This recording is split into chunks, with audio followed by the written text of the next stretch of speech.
Welcome to episode 31 of Rubbish Talk with myself, Alistair Meldrum.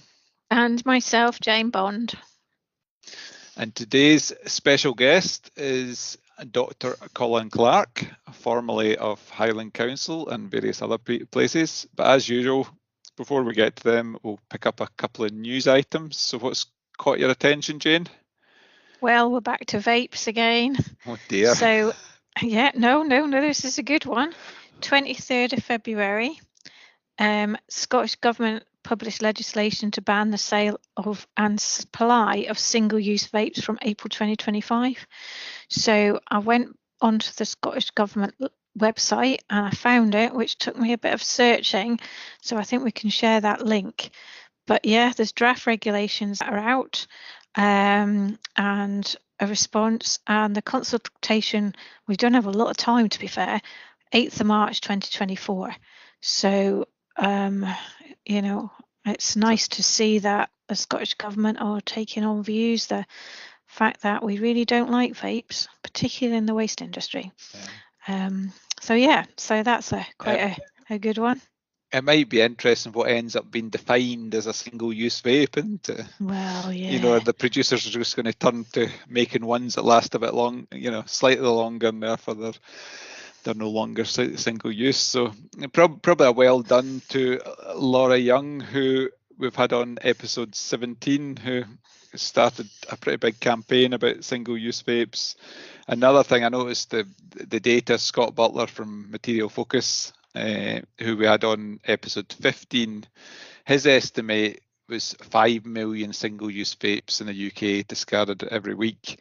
But I noticed there's more data, recent data thinks there's something like 360 million single-use vapes placed in the market a year, in 2023. So that actually works out 7 million vapes per week. It was interesting actually, Jane, last week, me and myself were at the Ayrshire Safety Group doing a little bit of presentation in Switch, and Gordon Whiteford from Lomac was there, and he turned up with a battery from, he thinks it was a Dyson, that had started a fire in their recycling facility in Ayrshire. Wow. It had gone through the crusher and started off 3 or 4 little fires. So whether we ban vapes or not, we're still going to have the challenges of dealing with vapes. With batteries and all that sort of stuff. Yeah. But for some reason with the vapes, I have got in my head that when I see adults using vapes, I think of it as adult dummies now.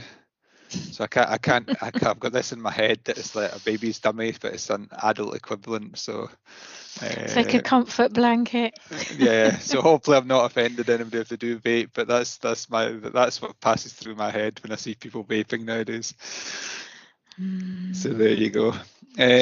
You've got an interesting news article you wanted to rant about, was it? But it probably triggered me actually. It was, and it's not a newspaper I get, but it was flagged on LinkedIn, I think. So the Daily Mail has got this headline, I think today, 1 billion toaster tax facing Britain's government net zero plans boost recycling waste electrical goods.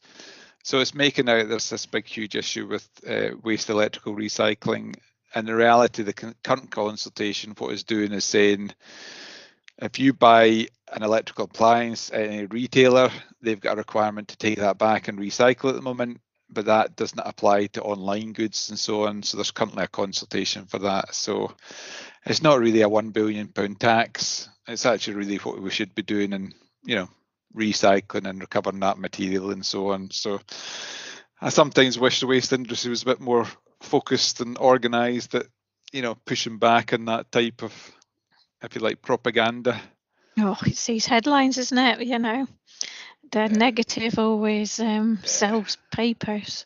I'm not totally sure how many people actually read the Daily Mail, so we're maybe okay. But on a plus note, Lidl, right? Again, this is quite good because they've obviously invested in all their infrastructure for the deposit return scheme, and now that's all collapsed for a while. They're actually doing a trial scheme in Glasgow to pay customers 5p for every eligible drinks container they return, which I think is really good. They're not charging them a deposit. Not quite sure eligible empty PET plastic and aluminium drinks containers via their reverse vending machines in 21 Glasgow stores. So that would be quite good. I mean, you get 5p reward, but you do have to spend it in Lidl, or it can be donated to the STV Children's Appeal. So they are kind of like, you get 5p off your bananas or something like that, which is not to be sniffed at in these days. I suppose it's quite good. There's the option to donate to charity, because that might encourage. They might not be encouraged for the, as you say, 5p off the bananas, but they might be encouraged to, for the charity thing. So yeah, well worth watching. I think so. It's a good idea. Good for them. The other one we picked up that came from, I think, some Edinburgh news was Edinburgh City Council, I believe, is looking to charge for brown bin waste, so garden bin waste.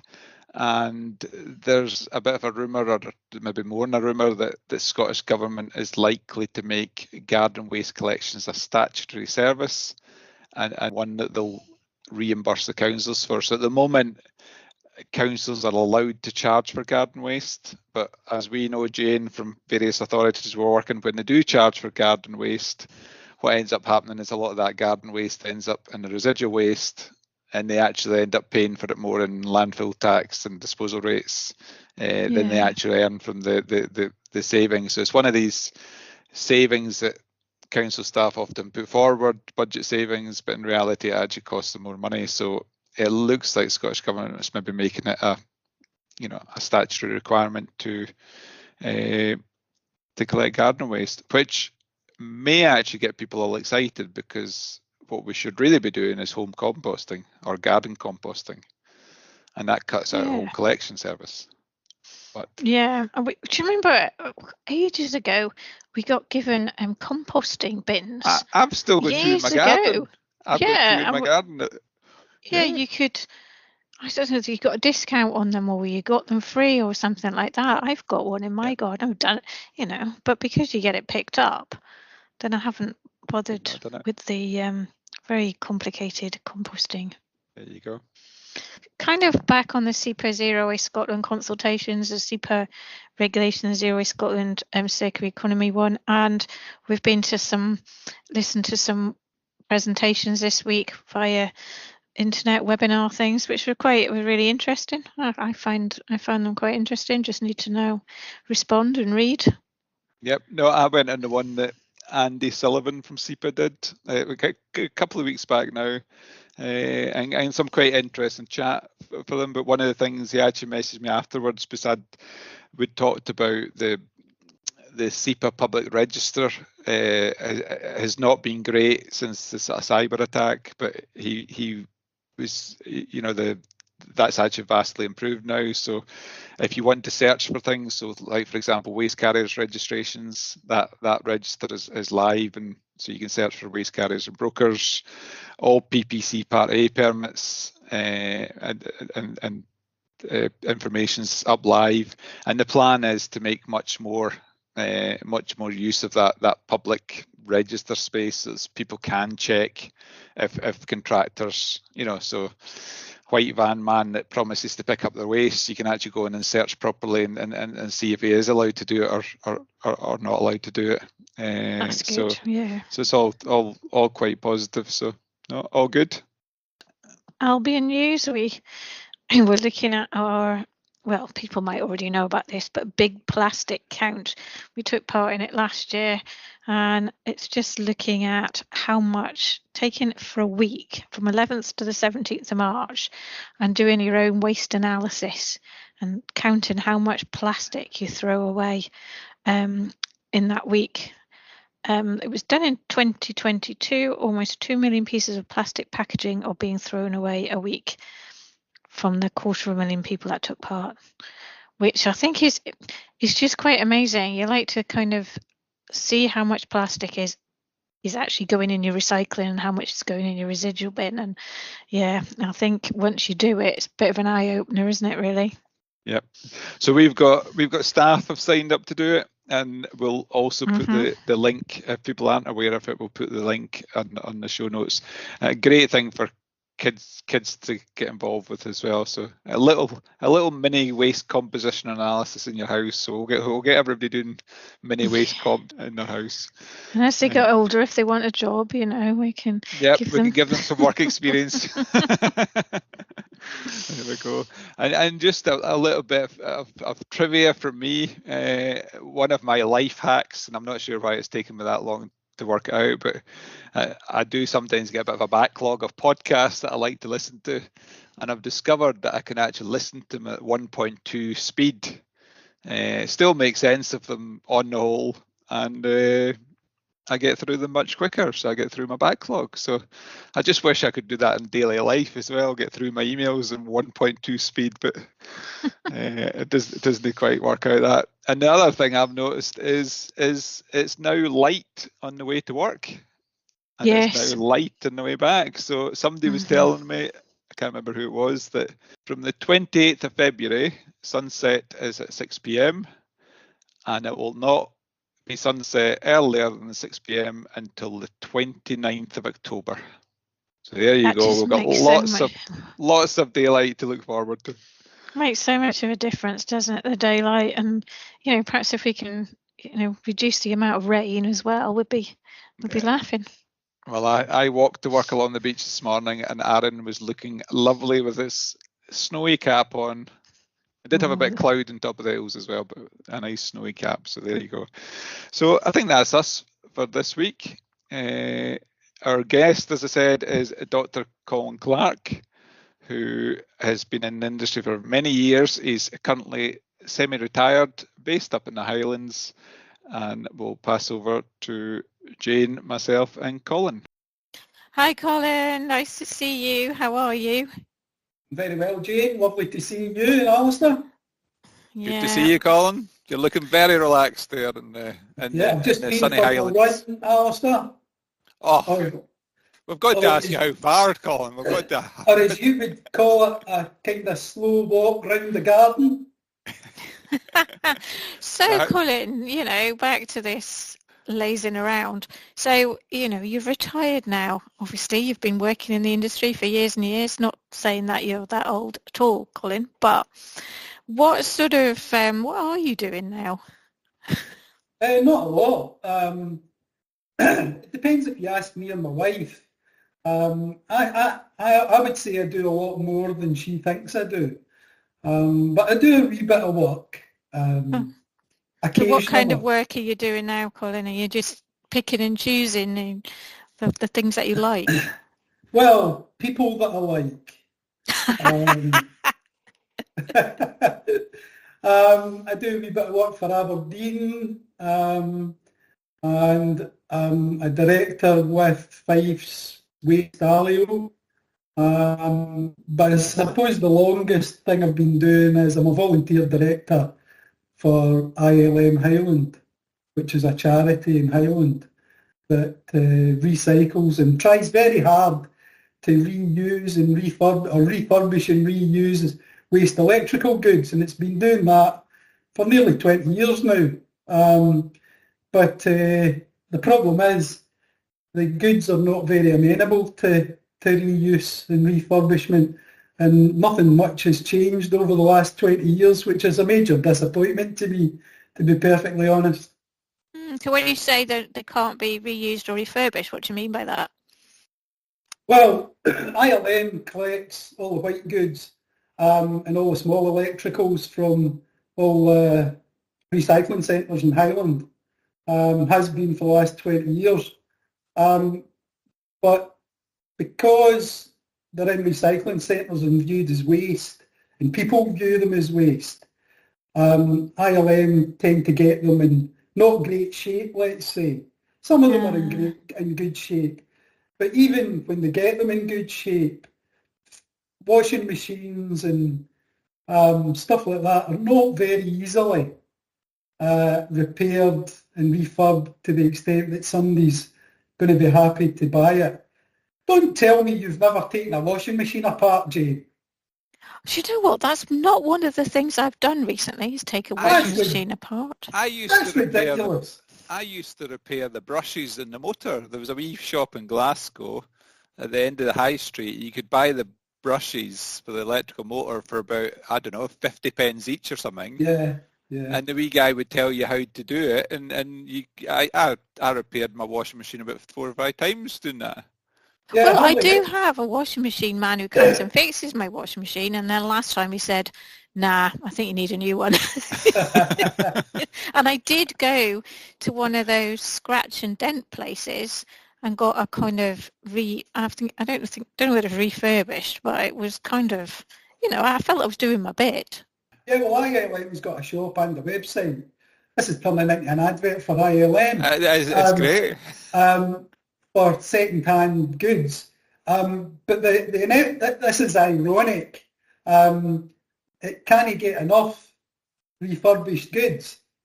There's thousands and thousands of stuff getting chucked out, but the pool for the refurbished stuff is so small that it just can't get enough to feed the demand. And I would have thought over the last 20 years, we might have had some regulation to actually change that, but I'm afraid, sadly, no. Oh, you know how slow everything is, Colin. I mean, goodness sake. Yeah, it's pedestrian. Just let Mark run it, Jane. Is it quite that quick, Colin, if it's taken 20 years and it's not progressed?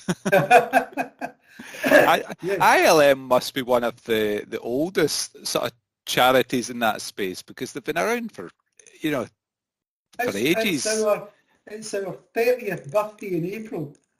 They've been going for a long time.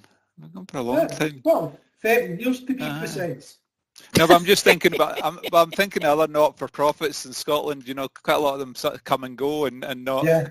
And I think that's just down to the sort of funding model they use and the reliance and sort of public grant funding and just the cliff edge they're quite often on with that type of arrangement. It is, and it's always, as you well know, difficult to keep these things going, but ILM has and continues to be a success story, but we need good quality second-hand goods to refurbish. And to be honest, they're in pretty short supply. Is this because people are throwing them away, but they're not easily, they're kind of trash before you get them, or do ILM pick them up, or how would you get good quality we goods? can pick them up if you're buying a new one, but the material is viewed by the people chucking it out and the recycling centre staff as waste, rather than this is actually a washing machine that's good enough to be refurbished. Actually, the guys in the recycling centres are really very good now, because they're identifying the appliances that are probably good for refurbishment. But actually, it's the way they're made. They're not actually made to be refurbished and put out. As you said, Alistair, you used to fix yours for £1. Well, most of the things that go wrong with these machines are fixable for £1 or £2. It's just actually being able to do it and getting a panel that's not dang to put on it and so on and so forth. It's not difficult, but actually it is. And that's, one of the big conundrums. What we need is a sort of basic course in maintaining and fixing your washing machine, Colin. Perhaps that's a kind of thing you can do as a, webinar or something. Yep. Absolutely. I've taken a washing machine apart just to see how difficult it is, and it's a nightmare. Absolutely. You know yourself when you get the engineer out and it's like, oh, it's that main panel that's gone, and they retail at £200, and you're thinking, well, yeah. It was a while since I last bought a washing machine, but you can probably go to Curry's or whatever the shops are and buy one for £250, and that's right. The economics just doesn't stack up. Anyway, both myself and Jane know your background, so Colin, you could maybe tell the listeners a wee bit about your potted career history for us, if you could. Well, in 1871, I started as an apprentice. Was that on the bins, Colin, was it? Rag and yeah, bone man. I started I started a very long time ago in 1981, actually, in an old district council. And one of the first jobs I did was a waste analysis, would you believe, Alistair? There you go. Important work, Colin, as we Yeah, know. yeah. And I got my big cubic metre box made and went round the houses and did my waste analysis. And to my surprise, I got 6 or 7 bin bags full of adult incontinence pads. That was just lovely. I think it actually skewed the results somewhat. Bloody heavy, aren't they? I tell you. They're extremely heavy, especially the ones I'm wearing, Jane, at the moment. It's a blooming nightmare. It really slows me down running. So I started there, did some interesting stuff at Inverclyde, did the waste disposal plan. This is 1982. Took a waste contractor to court, not for dumping a couple of bin bags, but for dumping thousands and thousands of tons of waste. And I suspect we were the first council in Scotland to do that. And he was fined the princely sum of £350. He was given a right telling off. So much so he did it again and again and again and again and again and again and again. And we've still not learned 30 odd years later. No. If there's a single lesson from my entire career, it's we don't learn. And it's really very sad. So then I left Inverclyde and went to Strathclyde, as you know. Yes. Lectured and did consultancy and went around the world. Went to You went to Everest. base camp, didn't you? Everest Base Camp. Yeah. Went on an environmental and medical expedition to Everest. Wow, that's quite exciting. 2 of the guys got to the top. I took a water analysis lab with me and did some experiments at 18,000 feet.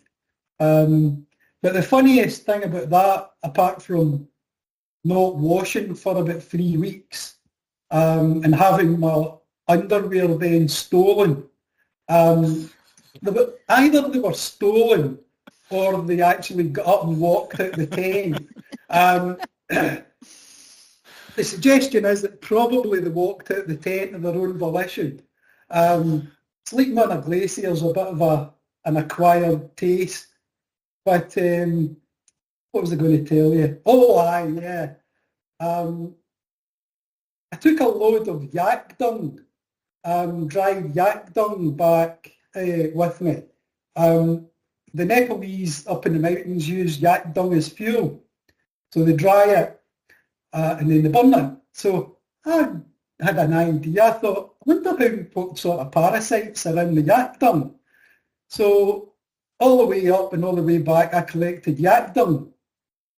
As you do. As you do. And I had a big plastic barrel and got to Heathrow Airport, and for reasons best known to the customs and excise man, he picked me and said, I'm going to open your barrel. To what I replied, well, if you open that barrel, you're going to have to pack it again. And let me tell you, there's a 5-season down sleeping bag in the top that took me an hour to get in. And when you take that off, that down sleeping bag's going to bounce out of there like a jack-in-the-box. So, undaunted, he took the lid off and the sleeping bag bounced out and he confiscated all my dung. He said I wasn't allowed to bring it into the country. So that was a wasted topic. He also advised me that my rather large Swiss Army knife would have to go in the hold. It was quite a big one, actually. And I said, well, fair enough, okay. So he said, right, you can pack it up again. And I said, I'm not packing it. You unpacked it and I told you not to. You can pack it. So he started backing it. And he was getting angrier and angrier and angrier. So just to help him along a wee bit, I actually started reading a book as the queue got longer and longer behind me until he actually went off his rocker. And I eventually actually had to help him. So we never did find out what sort of parasites were in yak dung because Mr. Customs and Excise took them away and burned them. Well, I suppose that's what they're for. So, perhaps he went away and put them on his fire and, did that sort of sustainable development. Yeah, stuff. toasted these marshmallows. Yes, I can imagine. So after that, I moved to Highland Council and eventually, through various iterations, became in charge of waste, collection, disposal, public conveniences, environmental health, street cleansing, grounds maintenance, crematoria, burials. I probably missed something. But You had quite a wide portfolio there, Colin. yes, Jane. Yes, quite a broad portfolio of things that people cherish, but councils don't tend to fund because councils are just education and social work delivery units now. And it's quite a big geographical patch, as Old Highlands. Well, as folk will tell you, and as many a slide I had on my presentation, I think Jane might be able to tell you this as well. It's as big as Belgium, but twice as interesting. Of course. Has it not got one of the longest coastlines as well? Yeah. I always remember talking to you and some of your colleagues about how they used to hire a rib to go out, and you used to spend a couple of days in a rib to go out and visit some of the communities because it was quicker to go by sea than it was by road. Yeah, well, there is one community up in Scourie, up in Sutherland, where actually you can't get there by road. You've either got to hoof it or it's easier to actually get a boat. Obviously, getting into Inveree, you've got to get a boat. You don't. There's a perfectly good run in there, Colin. I knew you were going to say that. Yeah, it would take some of us a wee bit longer than you. And there's a lovely pub there as well when you do arrive there. There's a cracking pub. You could retire and buy it. I heard it was up for sale. Well, it's community owned now. In fact, I did read that. Yeah. Yep. That was the only reason I went there recently, because they promised a free beer if you walked in. So I had to walk in and claim my. In fact, you got 2 bottles of beer, I think it was, or 2 cans. So there you go. The things you do for a bottle of beer, blimey. Claimed my free beer, but he's not tight, Jane. He's just careful. Absolutely careful with my money. We missed the important bit, Colin. Did you mean to get into waste management? Well, no. Well, did I? It's actually so long ago I can't remember. Actually, what I think happened was, as usual, councils were told they had to do X and didn't do X. And in this instance, it was a waste disposal plan under a thing called the Control of Pollution Act 1974. There was no. I remember getting lectures on that from a certain lecturer. Yeah, so there was nobody to do it because, as well you guys know, most people in the Cleries departments were illiterate.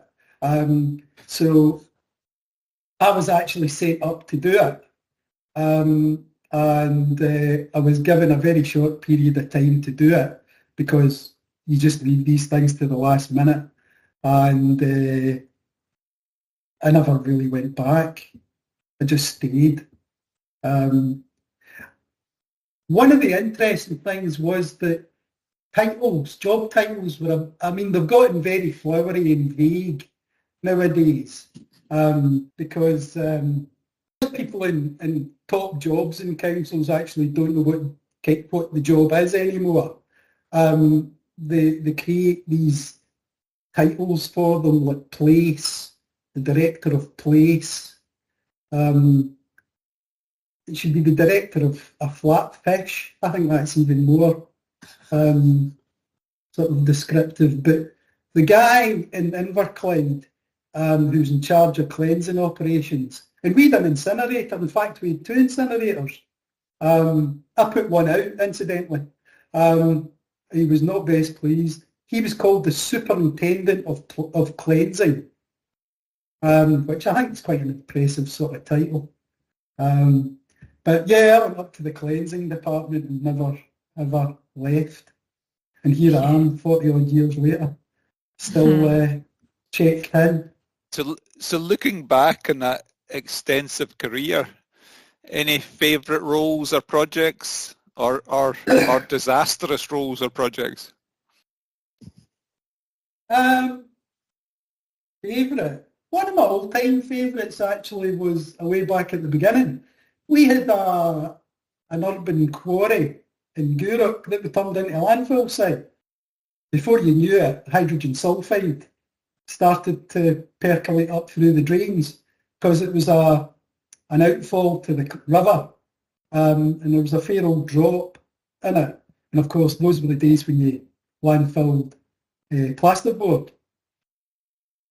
So I designed a wee treatment facility for hydrogen sulfide, and it worked a treat.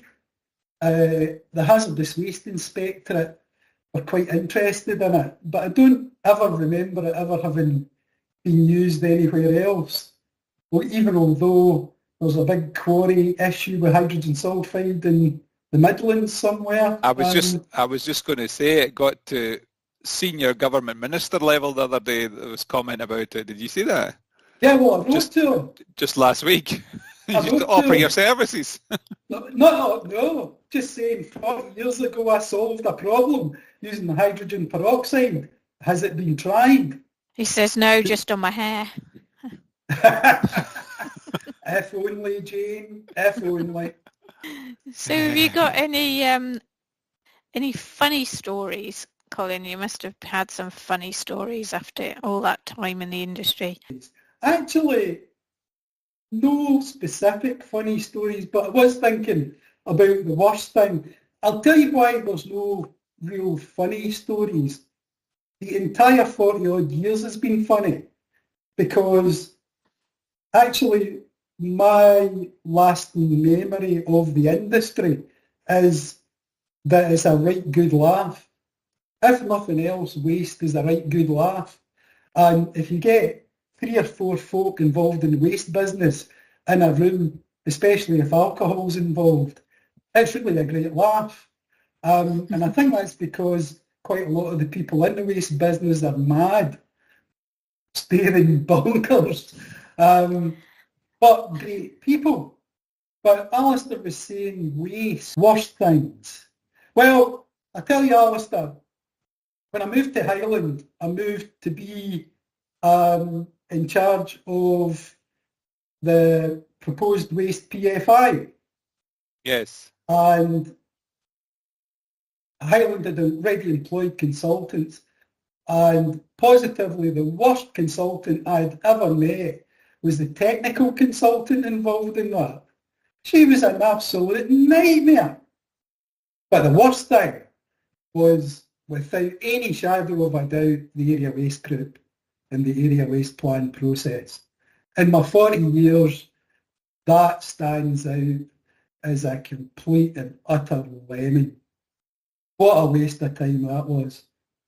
But we're still, that's the only thing we've ever, how long ago was that? Probably about 20 odd years? No, it must be more than 20 years, because it was when I was a bar, so 25 years ago. It started in 2000 and it culminated in the 2004 National Waste Plan. It was 3 years of torture and hell. But that's the last time we've done any sort of review of strategic waste infrastructure for Scotland. What We've makes not done me anything laugh recently. with that is they thought it was a good idea to bring together different councils, and it was like herding cats. Oh my God. Yeah. Well, it was worse than that, Jane, in Highland, because we had a kind of open door policy where if you needed a sandwich and a cup of tea, you could join the area waste group for a day. and sit and give us the benefit of your expertise in waste. It's a wee bit different from my understanding in other areas. Highland was perhaps unique, and also it ended up with a falling out. People couldn't agree the final outcome. But one of the biggest ironies was that the draft area National Waste Strategy, which was published in 1998, 99, actually had the answer contained within it. Because John Ferguson had written out what we needed and where we needed it. And then we spent the next 3 years trying to invent the list that he'd already given and had been removed in the final waste strategy. So it was a complete waste of time and a disaster from start to finish. I always remember at the time it was, if I remember right, it was North, East, South Ayrshire and Dumfries and Galloway. So if everybody knows the geography of Dumfries and Galloway, most of the population is the south of Scotland, which is miles away from the rest of Ayrshire. Yeah. So there was no connection between the two. And then North Ayrshire ended up going in with the Clyde area plan. And then still to this day, there's still a hangover there because they feed in their residual waste into the Clyde Valley group. But there's there's certain areas, certainly in Scotland, if you think about Inverclyde, Weston Barton, it made sense that they came together to manage their waste. To me, it still made sense to a certain level that they share facilities and resources. Yeah, it did, but it didn't take a cast of thousands in 3 years in a monthly meeting to work that one out. You could have worked it out over a cup of tea, and you could have worked out where the incinerators were going to be. You could have worked out where the composters or ADs were going to be. You could work out a uniform collection strategy with the MRFs. And the irony is that the money was there. This is what folk have actually forgotten. And it was actually refreshing to see in the circular economy and route map consultation that the Scottish Government had said over £1 billion had been committed to waste over the last 2 decades. And yet recycling levels had stalled in 2011. And the answer to that was dead simple. In 2007, the money, the Strategic Waste Fund, was de-ring-fenced. So quite a lot of it would have been spent in schools and social work and propping up budgets. So it's no great mystery why we're here. What the mystery is, and you said it at the very beginning, Alistair, was why we haven't learned. Although I'm beginning to wonder whether at long last the Scottish Government actually has learned with its latest iteration of the route map. But do you think there's I might say something a bit contentious here, but I think there's almost a business, there's almost an industry of people producing policy guidance and all the rest, and they, that's how they earn their money, and there's almost an incentive to make it vastly more complicated than it actually is. Oh yeah, you've reminded me. This is one of the good things about talking to folk. You get your memory gets jogged. I was asked to give a presentation to the Governor of Tromsø, who was visiting Highland, and give her and her entourage a presentation about waste. So I couldn't quite figure how to tell my granny to suck eggs on that one. So I came up with an idea, and my presentation was called Planland. Now, this is about 12 or 13 years ago. So I went into the room, and first of all, I apologised for telling a Norwegian all about waste and how to recycle it and how to get rid of it and so on and so forth. And then I went through the reasons why we were actually pretty rubbish at it. And I had a slide showing all the initiatives from the initiative department on writing policies and doing reviews and all that sort of jazz. And Scotland's absolutely brilliant at it. We should actually be using this as an export thing. We should say, need a strategy, need a plan, we'll write it for you. We'll never implement it, but we'll write it for you. So I eventually got chatting to them. I said, there's great opposition here to EFW, and they just could not understand it.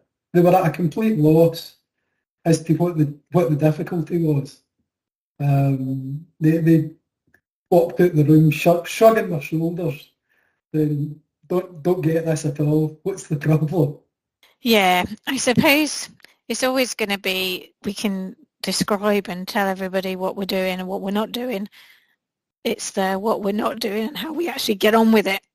I mean, we just, yeah, like you say, we just seem to talk about it a lot, and it actually doesn't get implemented. Yeah, we do. I mean, I personally love talking about it. Yeah. But also quite like doing stuff and seeing stuff getting done. So do you feel you've got that in your current role, Colin, in your directorship? Do you feel like you've got that achievement? He just meddles now. He just causes trouble now. Yeah, I'm a closet megalomaniac, Jay.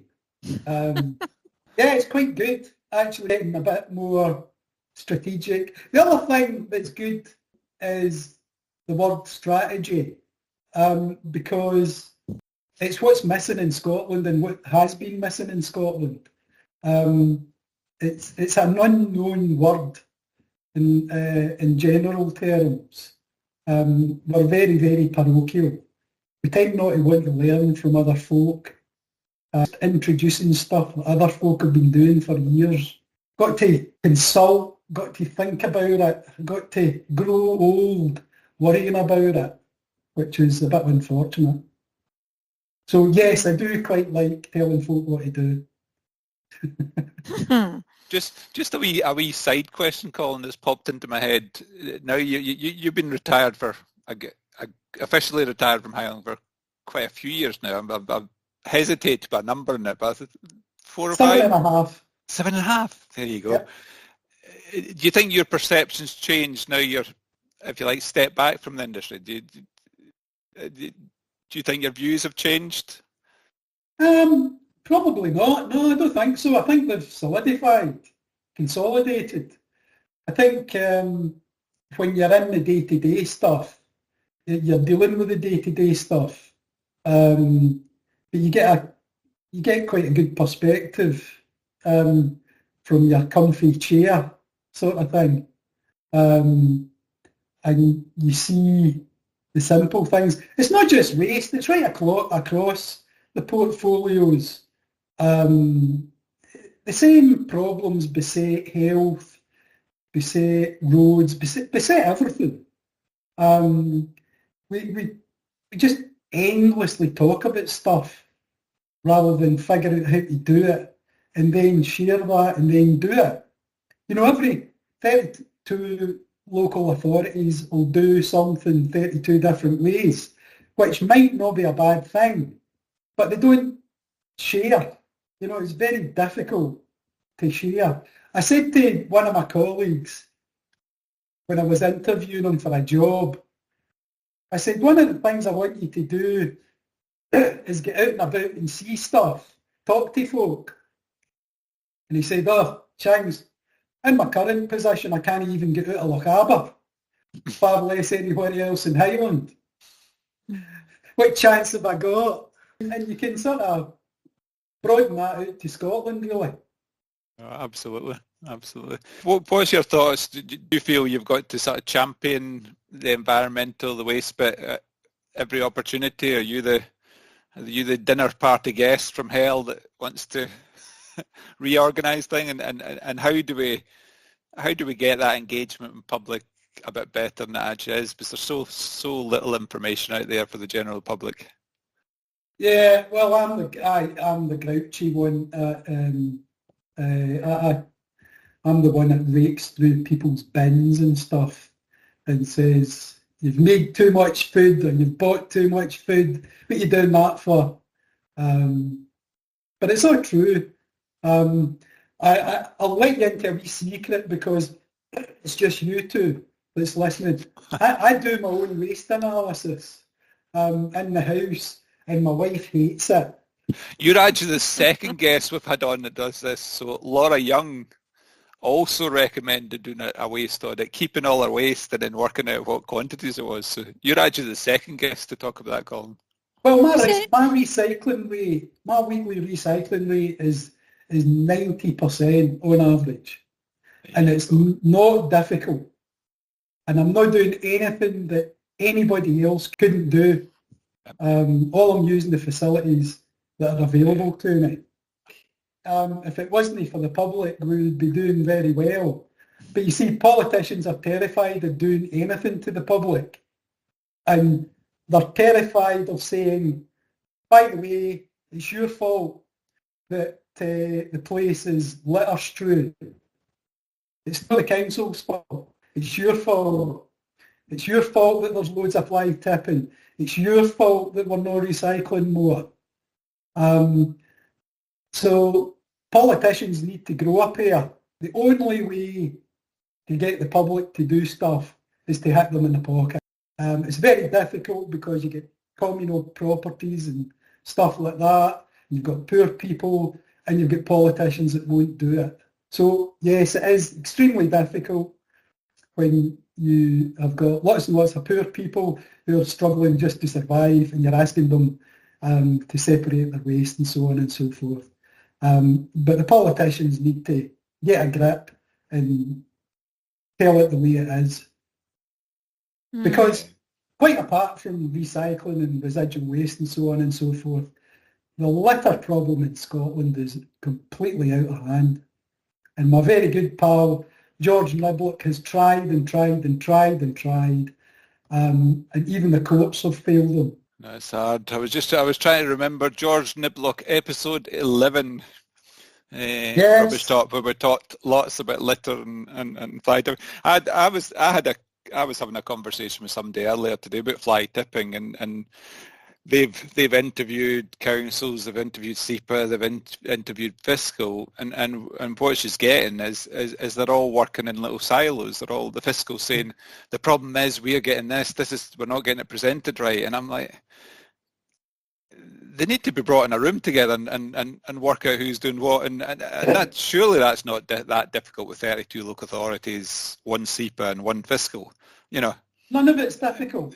Join it together and decide who's doing what and how they're pushing it, because the argument you get quite often with local authorities is they issue a fixed penalty, public don't pay it, but if it's a fiscal issuing a fixed penalty, the public will pay it.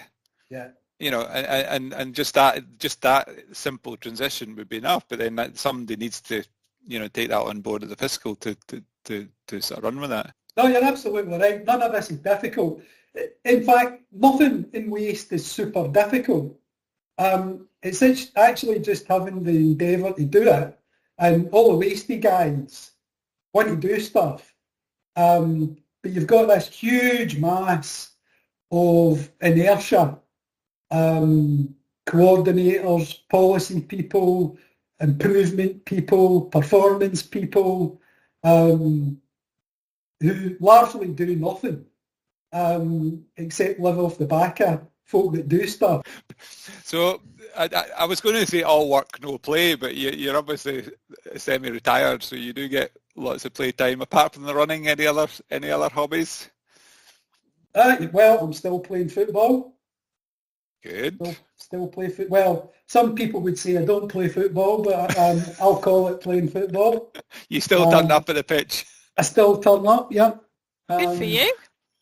So, yeah, that's good. And I'm off to France skiing next month. Lucky you. Apparently they got a big dump of snow. They did at the weekend. They did. Yeah, because it was looking a bit thin. I do a bit of walking. Read controversial books. Like? Give me a book of choice at the moment. I'm reading The Deficit Myth at the moment by Stephanie Kilton, which is all about, well, you know how Keir Starmer was on saying the Tories have maxed out the country's credit card.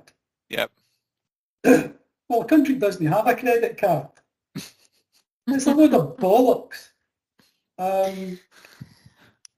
He's got a direct line to the printing presses or the magic money tree.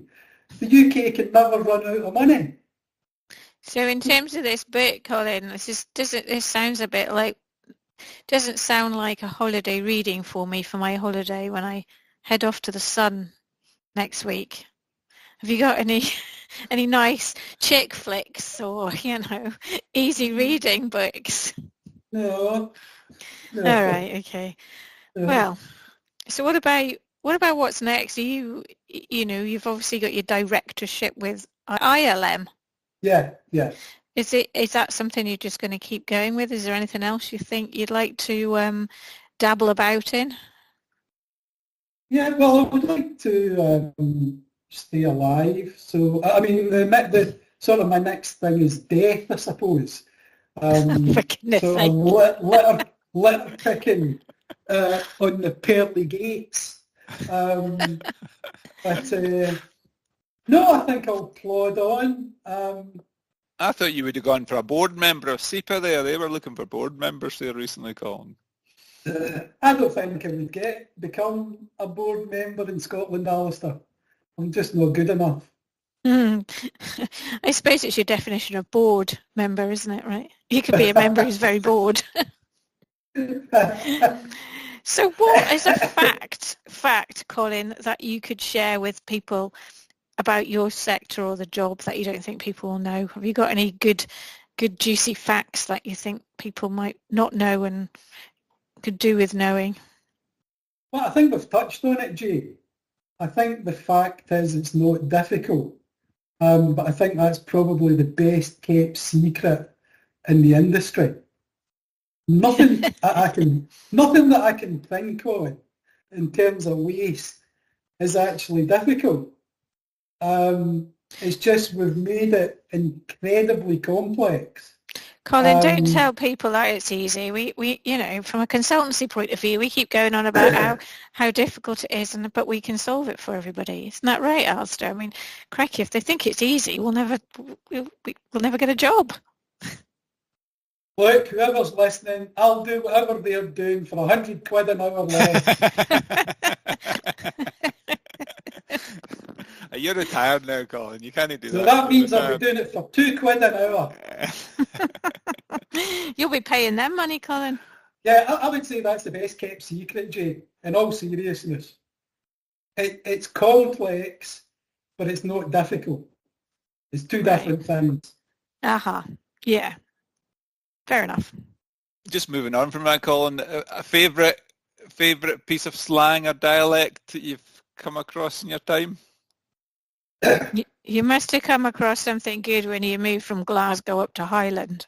I would think Inverclyde was probably quite good for the local dialect, I would think. Well, one of the issues, of course, is that coming from the east end of Greenock, there was a constant stream of dialect that most people couldn't understand, but involved at least 10 swear words per 12-word sentence.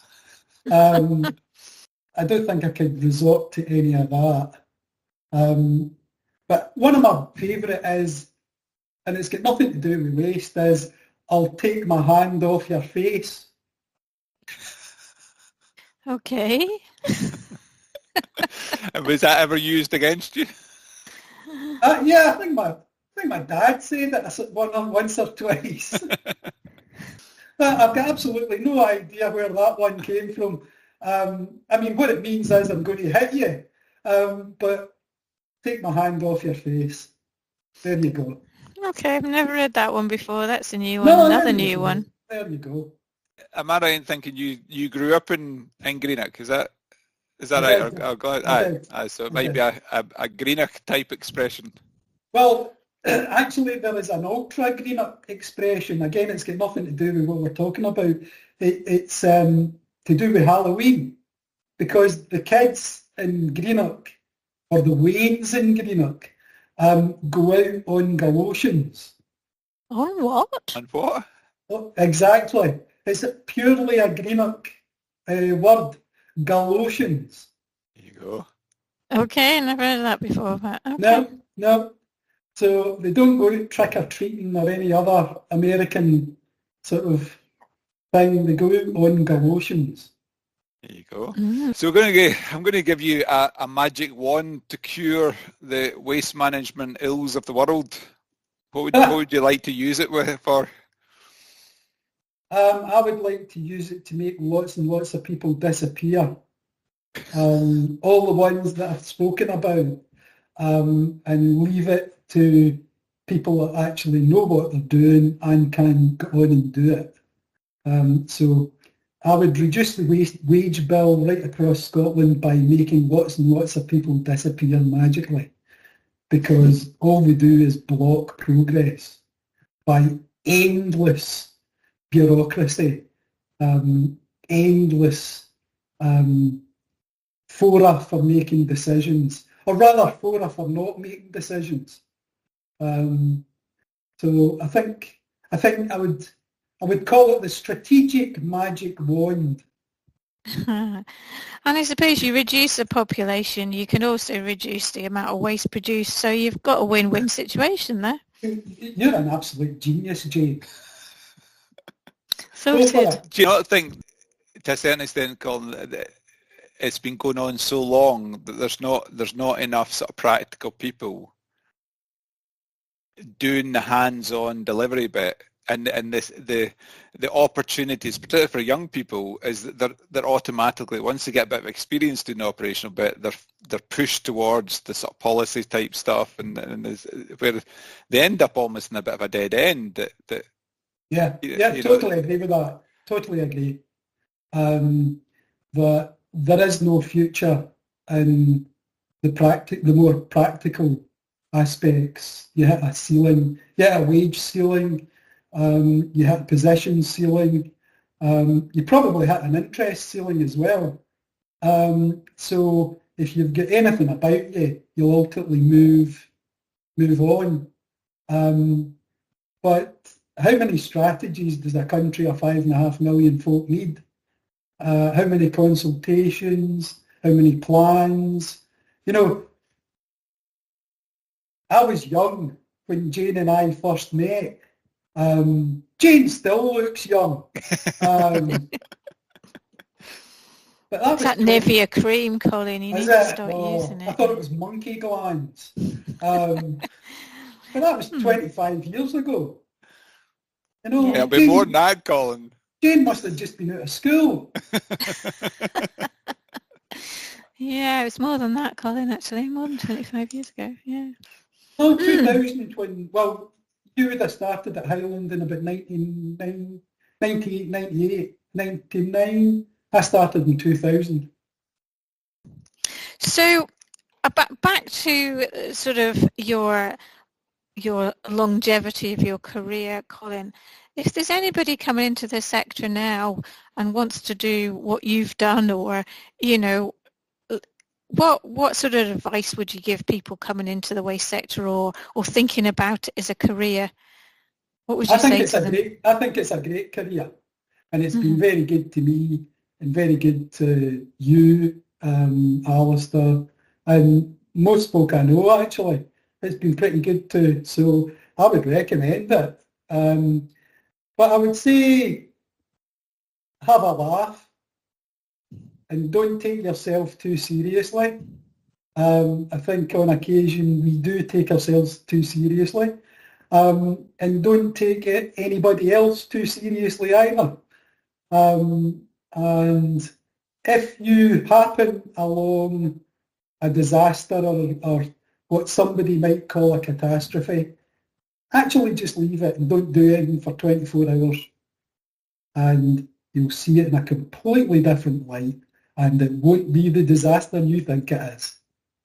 Yeah, that's good advice, actually. Yeah. And one of the problems, Alistair, with the people that don't know the industry that's making decisions, is you hit a problem where you're going to get a political backlash or whatever, they'll have a wee panic and try and fix it with a wrong fix, rather than just saying, I tell you what, let's go for a cup of tea and we'll have our cake and we'll leave it alone for a wee while and go back to it, and lo and behold, it's not really an issue at all. There's nothing that can't be fixed with a good cup of tea. That's what I say. That's very true. All of this coffee nonsense is just too fancy. And beat a good cup of tea. Yes. Absolutely right, Jane. And as I explained in episode 1, Colin, thanks to you that I took whether it's a wrong turning or a right turning into the waste sector all these many years ago. Well, I still think you made the right decision, and I do remember that, and I think you can look back with a degree of pride that look what you've achieved, and look at the interesting stuff you've done. I mean, certainly the people that you employ, that's questionable, but hey, that apart. I think we're going to the Jane Bond fan club on the podcast today. Makes a change. Before we finish, we've run out of our official questions. One thing I was going to ask you, and I can't actually remember if I know the answer to this. You're actually Dr. Colin Clark, and you finally finished your PhD not so many years ago. What was that in? A long time ago. Was that a long time ago? Yeah, it's nearly 20 years. And what was it in? It was, I wandered through clinical waste. I wandered through the whole gambit of clinical waste. I did loads and loads of work. I know, Jane, it's not very nice, some of it. I did loads and loads of work for a company that brought the non-burn technologies to Scotland. Yep. And then I did loads of work in some hospitals. I also defended one against prosecution. And we won, interestingly enough. Anyway, I think we've taken enough of your time, Colin. Thank you very much for coming along and chatting to us. I've enjoyed the catch up. Yep, thank you, Colin. Bye. See you later. Cheers. Cheers, Colin. Bye.